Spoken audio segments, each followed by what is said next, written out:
जो डिपार्टमेंट मिला है कैसे देखते हैं, कितनी जिम्मेदारी है इस डिपार्टमेंट? सेवा करने का मौका मिला है।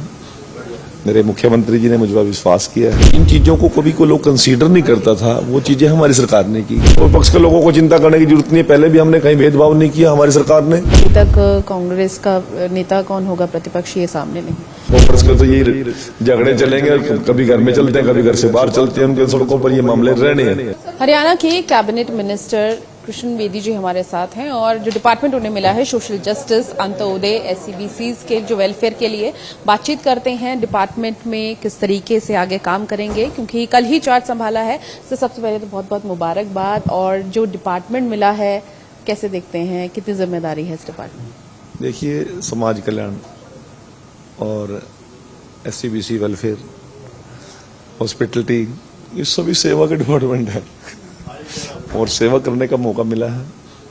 मेरे मुख्यमंत्री जी ने मुझ पर विश्वास किया है, मेरे केंद्रीय नेतृत्व ने मुझ पर विश्वास किया है और इस विश्वास पर मैं खरा उतरूं, ऐसा मैं प्रयास करूंगा। और ये प्रयास हरियाणा जनता की हित के लिए होगा। जो पहले 2014 में लोगों ने मुझे ताकत देकर विजयी करने का काम किया था, तब भी हमने बहुत से ऐसे ना होने वाले काम थे जो उसमें हमने किए थे।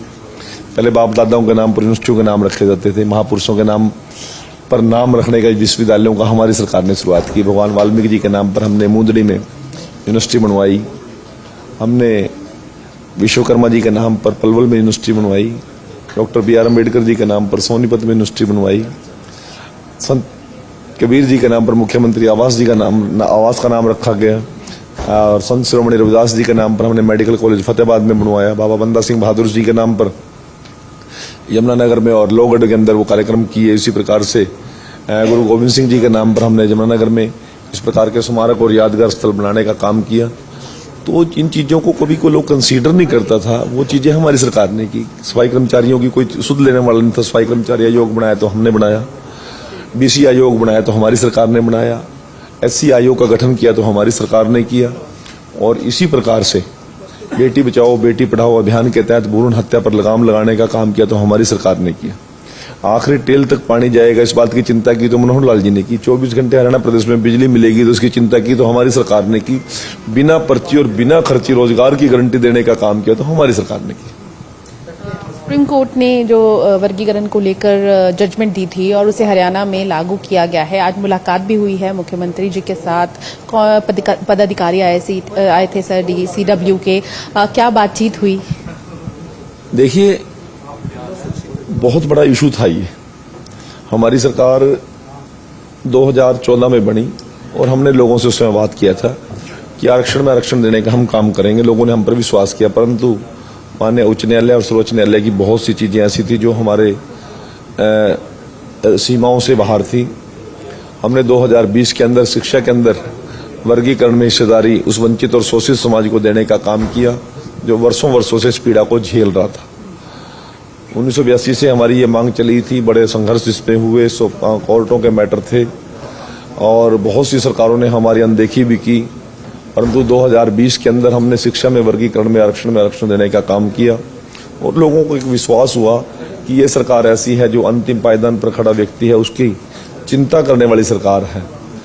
और चुनाव से पहले माननीय सर्वोच्च न्यायालय का फैसला आया, मुख्यमंत्री जी इसको लागू करना चाहते थे फैसले को, परंतु अचानक आचार संहिता लगी और हमारा वो काम बीच में रह गया। परंतु चुनाव के दौरान लोगों को माननीय मुख्यमंत्री जी ने ये विश्वास दिला दिया कि हरियाणा प्रदेश की जनता यदि मुझे ताकत देगी तो मैं सरकार की पहली कैबिनेट के अंदर और पहली कलम से इस काम को करने का काम करूंगा। और 18 तारीख को पहली कैबिनेट के अंदर ही माननीय नायब सिंह सैनी जी के पूरी कैबिनेट ने, मंत्रिमंडल ने उस पर मोहर लगा दी और लोगों को ये विश्वास जो दिया था उस विश्वास पर खरा उतरने का काम किया।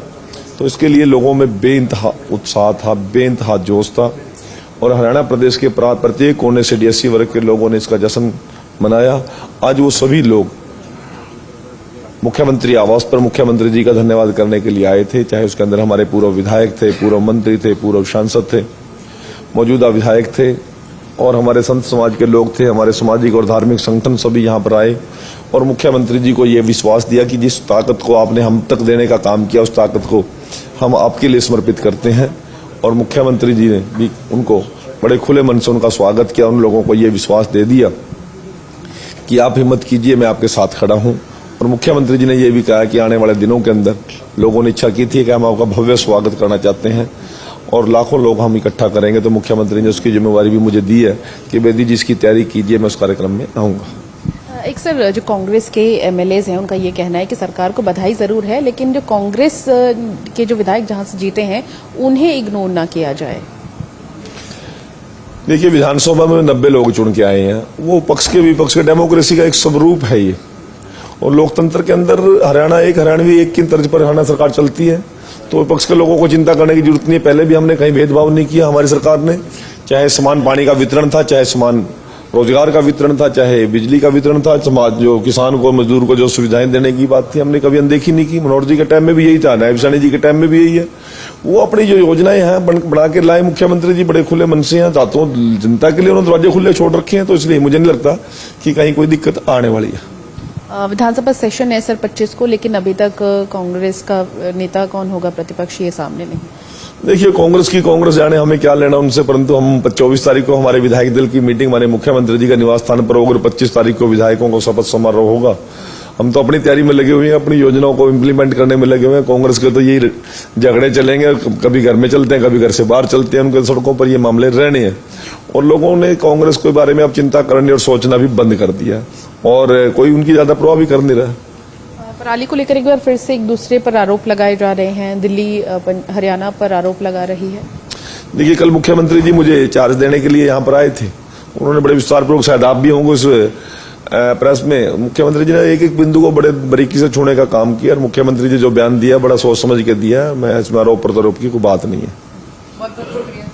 तो ये थे हमारे साथ डॉक्टर कृष्ण बेदी, जिन्होंने कहा कि जो भी जिम्मेदारी सरकार को दी गई है उसे बखूबी निभाया जाएगा और किसी भी तरीके का पक्षपात नहीं किया जाएगा। 90 की 90 विधानसभाओं में जो है पूर्ण तरीके से विकास किया जाएगा। कैमरा पर्सन गुरविंदर के साथ पूजा वर्मा, डेली पोस्ट पंजाब, हरियाणा, हिमाचल।